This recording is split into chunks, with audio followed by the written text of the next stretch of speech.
जय हिंद साथियों। आपका हार्दिक अभिनंदन है आपके अपने परिवार वीपी स्टडी ग्रुप में। जैसा कि आपको पता है कि यह ट्रांसफार्मर की वन लाइनर सीरीज चल रही थी, जिसमें हम प्रीवियस ईयर के प्रश्नों को वन लाइनर के रूप में देख रहे थे। तो चलिए प्रारंभ करते हैं। ट्रांसफार्मर की संरचना। तो देखिए, ट्रांसफार्मर की संरचना यानी ट्रांसफार्मर के ट्रांसफार्मर के कंस्ट्रक्शन में आप देखेंगे कि आपके सामने एक फिगर है जिसमें इसके हर भाग के बारे में लिखा गया है। तो हम एक एक करके सभी पार्ट को पढ़ेंगे और इनसे बनने वाले प्रश्नों को भी देखेंगे। सबसे पहले इधर से शुरू करते हैं। देखिए, explosion vent valve. Explosion valve क्या होता है कि जब ट्रांसफार्मर में ऑयल बहुत तेज़ बॉयल होने लगता है, गर्म होने लगता है और कोई भी सिस्टम नहीं काम करता है, तो लास्टली एक्सप्लोजन वाल्व, यहाँ से ये वाल्व लगा होता है, ये खुल जाता है और तेल बाहर निकल जाता है, जिससे आग लगने से खतरा से बच जाते हैं। ठीक, अब देखिए ये है कंजर्वेटर। ये एक टैंक है, कंजर्वेटर टैंक, जो ट्रांसफार्मर के ऊपरी सिरे पर लगा होता है। देखिए, सबसे पहले तो ये याद रखना है कि कंजर्वेटर जब भी होगा ट्रांसफार्मर से ऊपर ही होगा। कंजर्वेटर अगल बगल नहीं हो सकता, क्योंकि इसमें जो होता है ना, ऑयल भरा होता है। कंजर्वेटर में ऑयल भरा होता है,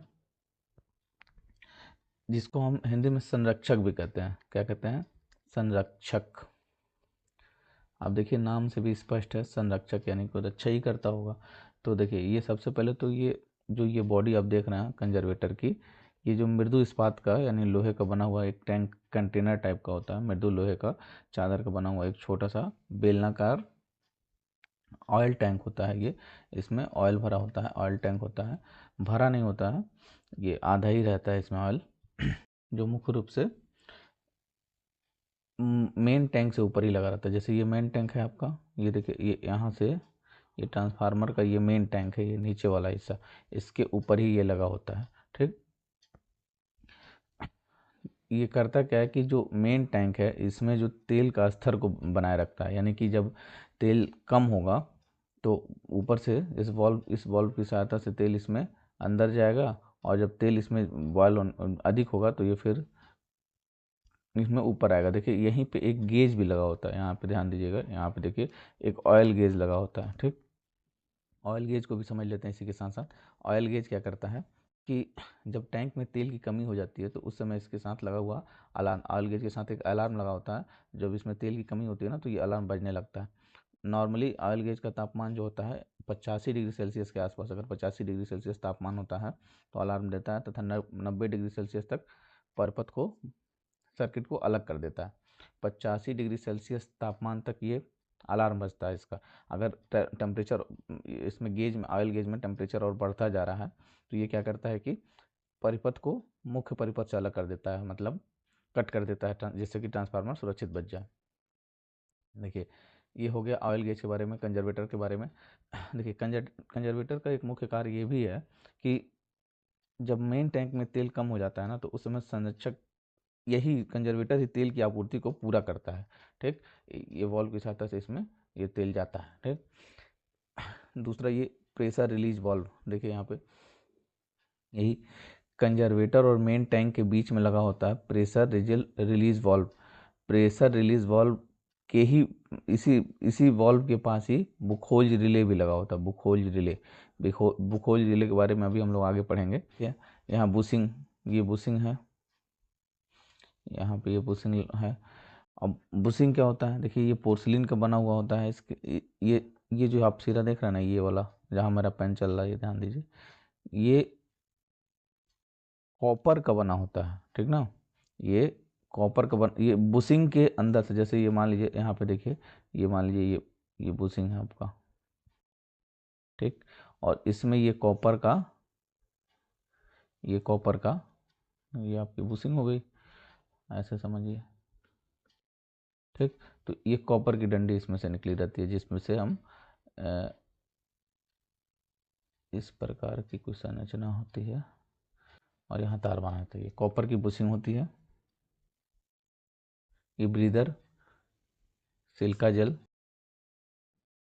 यहाँ आप फिगर में देखिए फिलहाल कि ब्रीदर ब्रीदर में ही सिल्का जेल होता है। ठीक, देखिए यहाँ पे तापमापी लगा हुआ है, अंदर का टेम्परेचर ये ये वॉल्व जो है अंदर का टेम्परेचर माप के बताता है। ये टैपिंग स्विच है, टैपिंग करने के लिए यहाँ स्विच होता है। ठीक, ये कूलिंग पाइप्स, ये देखिए ये इसको जो ये जो पाइप्स लगी हुई हैं इनको कूलिंग पाइप्स कहा जाता है, ये कूलिंग पाइप्स हैं।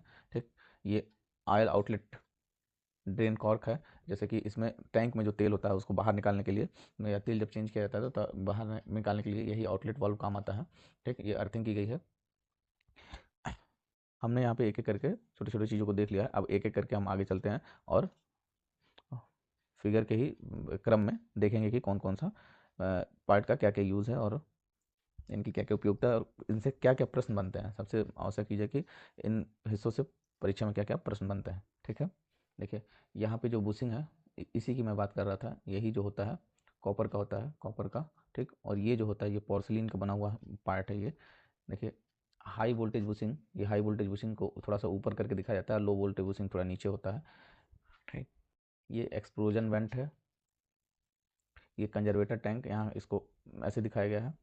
कंजर्वेटर टैंक से ही मेन टैंक में जुड़ा होता है और कंजर्वेटर टैंक और मेन टैंक के बीच में ही लगा होता है बुकोज रिले। इसके बारे में कई बार परीक्षा में पूछा हुआ है कि बुकोज रिले कहाँ स्थापित होता है, तो बुकोज रिले कंजर्वेटर टैंक और मेन टैंक के बीच में लगा होता है। ठीक है, इसके बारे में और विशेष जानकारी हम लोग आगे देखेंगे। और कंजर्वेटर टैंक से ही लटका होता है ब्रीदर, और ब्रीदर में ही होता है सिलिका जेल। ब्रीदर में क्या होता है, सिलिका जेल। ये अंडर ट्रांसफार्मर का ये दिखाया गया है कोर, और कोर के ऊपर बाइंडिंग, ये बाइंडिंग है और ये इसका कोर दिखाया गया है। चलिए चलिए कुछ प्रश्न देखते हैं। पहला प्रश्न है the use of higher flux density in transformer design. देखिए कह रहा है कि ट्रांसफार्मर डिजाइन में उच्च फ्लक्स घनत्व का क्या उपयोग है। जैसे ट्रांसफार्मर को डिजाइन करते समय उसको अधिक फ्लक्स घनत्व वाला बनाया जाता है, उच्च फ्लक्स घनत्व वाला उपयोग किया जाता है। ऐसा क्यों करते हैं जानते हैं। जब ट्रांसफार्मर को हाई फ्लक्स उच्च घनत्व वाला बनाने से ये फ़ायदा होता है कि इसमें प्रति केवीए जो होता है, प्रति केवीए वजन में कमी आती है, वजन में वेट में कमी आती है।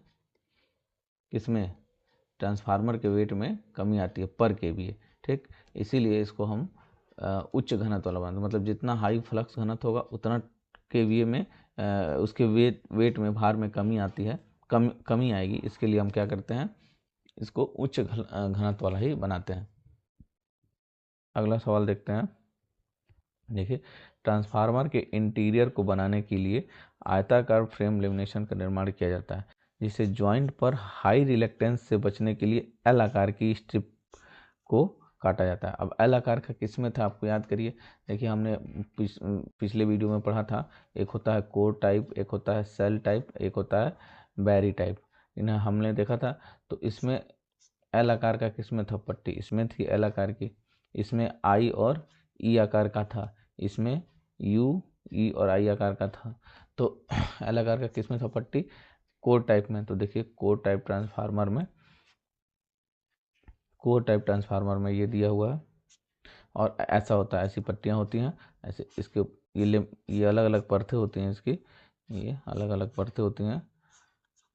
ठीक, इनको लेमिनेट करके बनाया जाता है। अब देखिए ये प्रश्न से एक सवाल और निकल गया कि एल आकार की स्ट्रिप से काट के लगाया जाता है, क्यों, इनकी जॉइंट पर हाई रिलेक्टेंस से बचाने के लिए। तो हाई रिलेक्टेंस से बचने के लिए भी हम लोग एल आकार के पत्तों का निर्माण करते हैं। देखिए अगला सवाल कहता है कि the vertical position of which the coil is bound in transformer is called. देखिए नॉर्मल सी बात है, जो वर्टिकल पोजीशन जिस पर बाउंड किया जाता है, लपेटा जाता है, क्या एक ट्रांसफार्मर में जिस पर ऊर्ध्वाधर स्थिति में वर्टिकल पोजीशन पर कॉयल बाउंड होता है उसे क्या कहते हैं। हमने बोला था कि उसको LIMB लिम्ब कहते हैं या लेग कहते हैं, और एक नाम और दिया था भुजाएं, हिंदी में भुजाएं भी कहते हैं। ठीक, तो यहाँ पे अब ऑप्शन है लिम्ब, तो लिम्ब सही हो जाएगा। चलिए अगला प्रश्न देखते हैं। Is not a characteristic of a transformer. Transformer की विशेषता नहीं होती है। देखिए ट्रांसफार्मर की विशेषता क्या नहीं होती है, क्या जो उसकी कॉइल होती है वो विद्युत रूप से युग्मित होती है, कभी नहीं होती है, क्योंकि वो मैग्नेटिकली कनेक्ट होती है, चुंबकीय रूप से कनेक्ट होती है एक दूसरे से। आप ध्यान दीजिएगा यहाँ पे, ये जो हम बार बार कोर बना रहे थे इसमें, यहाँ पे और यहाँ पे जो ये जो यहाँ से यहाँ जो करंट फ्लो होता है ये मैग्नेटिकली फ्लो होता है, ना कि इलेक्ट्रिकली। इलेक्ट्रिकल से कोई इसका लेना देना नहीं होता है, ये मैग्नेटिक कपलिंग होती है। तो किससे संबंधित नहीं है, तो वाइंडिंग आर इलेक्ट्रिकली कपल्ड। किसकी विशेषता नहीं है, तो वाइंडिंग आर इलेक्ट्रिकली कपल्ड। कुंडली विद्युत रूप से युग्मित होती है, यही बात इसकी विशेषता नहीं है, ये इसकी विशेषता नहीं है। ठीक, अगला प्रश्न देखते हैं। ट्रांसफार्मर के लेमिनेशन से उत्पन्न होने वाले मशीनी कंपन की मात्रा इस पर निर्भर करती है। अब किस कह रहा है कि ट्रांसफार्मर के लेमिनेशन से उत्पन्न होने वाले मशीनी कंपन, जो लेमिनेशन होता है उसके कारण कुछ मशीनी कंपन यानी वाइब्रेशन उत्पन्न होता है, मैकेनिकल वाइब्रेशन। तो किस पर निर्भर करता है, तो देखिए क्लैंपिंग का कसाव कैसा हुआ, क्लैंप जो क्लैंप लगे होते हैं वो उनका कसाव, उनको कैसे कसा गया है, कितना टाइट कसा गया है, इस पर डिपेंड करता है। लेमिनेशन का परिमाण मतलब मैग्नीट्यूड क्या है, लेमिनेशन मोटा है पतला है कैसा है, इस पर डिपेंड करता है। और लेमिनेशन का आकार, उसकी साइज क्या है, चौड़ी है मोटी है, मतलब इन तीन चीज़ों पर क्या डिपेंड करता है कि मशीन में कंपन आएगा या नहीं आएगा। ठीक है, तो इसीलिए इन तीनों का विशेष ध्यान दिया जाता है लेमिनेशन करते समय। अगला सवाल देखते हैं। Material used while making the core of the transformer to reduce hysteresis loss is। अब देखिए सैथिल्य हानि, हिस्टेरेसिस लॉस कम करने के लिए ट्रांसफार्मर के कोर बनाते समय उपयोग की जाती है। देखिए सिलिकॉन स्टील का उपयोग किया जाता है। देखिए सिलिकॉन स्टील का उपयोग करके सैथिल हानियों को कम कर दिया जाता है, यानी हिस्टेरेसिस लॉस को कम किया जाता है। किसका उपयोग करके, सिलिकॉन स्टील का उपयोग करके हिस्टेरेसिस लॉस को कम किया जाता है, ये तो मालूम ही है आपको। चलिए अगला पॉइंट देखते हैं। Characteristics of a transformer are. देखिए एक पैरामीटर, एक ट्रांसफार्मर, पैरामीटर मतलब ट्रांसफार्मर ही होता है हिंदी में, एक पैरामीटर के अभिलक्षण है। अभिलक्षण मैंने इसके क्या क्या कैरेक्टरिस्टिक्स है, क्या क्या अभिलक्षण है, तो देखिए एक तो अति उच्च दक्षता, इसकी दक्षता उच्च होनी चाहिए। इनके कोई भी घूर्णीय भाग नहीं होता, क्या इसमें कोई रोटेटिंग पार्ट होता है, देखिए ये एक स्टैटिक मशीन है। Transformer is a static machine. ठीक, मशीन तो है लेकिन स्टैटिक है। अब देखिए इसकी संरचना में जटिल होती है, ये संरचना थोड़ा सा इसका जटिल होता है। ठीक, तो ये ध्यान रखने वाली बात है कि इसकी उच्च दक्षता होती है, इसमें कोई घूर्णी भाग नहीं होता और संरचना में जटिल होता है। ठीक है, अगला पॉइंट देखते हैं। देखिए ट्रांसफार्मर को सुखाने की विधि, बड़े ट्रांसफार्मर के लिए 3 से 4 सप्ताह लगते हैं के दौरान सुनिश्चित की जाने वाली सर्वाधिक महत्वपूर्ण स्थिति क्या है। देखिए इन इस सवाल का सीधा सा अर्थ यह है, जब ट्रांसफार्मर को सुखाया जाता है यानी जब बाइंडिंग करके उसको सुखाया जाता है, तो सुखाने के दौरान क्या सुनिश्चित करना चाहिए, मुख्य रूप से क्या सुनिश्चित करना चाहिए, तो मुख्य रूप से यही सुनिश्चित करना चाहिए कि तेल का जो तापमान हो वो कभी भी 90 डिग्री से अधिक नहीं होना चाहिए सूखने के दौरान। मतलब जब सूख रहा हो उस दौरान 90 डिग्री से अधिक नहीं होता है। तो अगला क्वेश्चन देखें। संयोजन पर तेल क्षरण तथा ट्रांसफार्मर की सफाई आधार पर किया जाता है।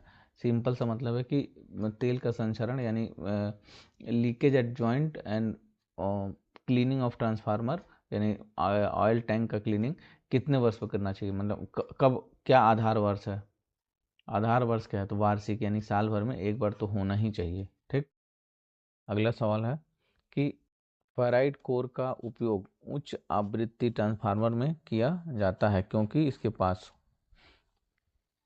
देखिए फेराइट कोर हाई रेजिस्टेंस का होता है, उच्च प्रतिरोध का होता है, इसीलिए इसको फेराइट कोर जो होता है हाई रेजिस्टेंस का होता है, उच्च प्रतिरोध का होता है, इसीलिए इसका उपयोग हम लोग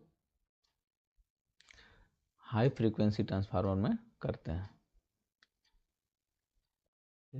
the energy efficient transformer core made up to, ऊर्जा दक्ष ट्रांसफार्मर का कोर बना होता है। देखिए सिंपल सा CRGO का बना होता है, सिलिकॉन मिश्रित लोहा ग्रेनाइट ओरिएंटेड का मतलब यही है CRGO, cold road grain oriented, silicon मिश्रित लोहा ग्रेन ओरिएंटेड का बना होना चाहिए। कोर जो होता है, कोर वही इसकी बात कर रहा हम लोग, कोर जो यहाँ पे था इससे ट्रांसफार्मर में, यह है कोर। ठीक है,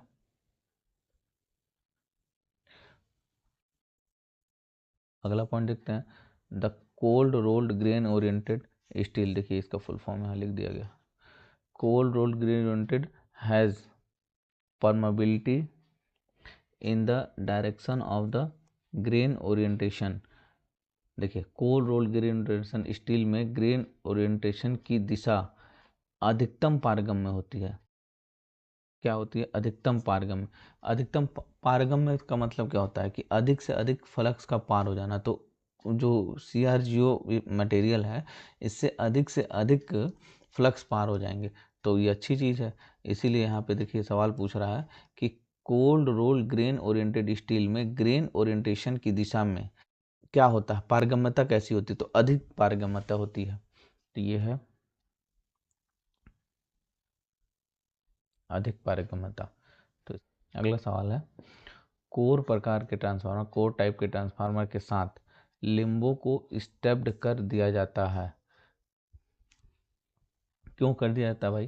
देखिए सुचालक सामग्री को कम करने के लिए और इस प्रकार IR² की हानि को घटाने के लिए ये काम किया जाता है। अगला सवाल देखते हैं,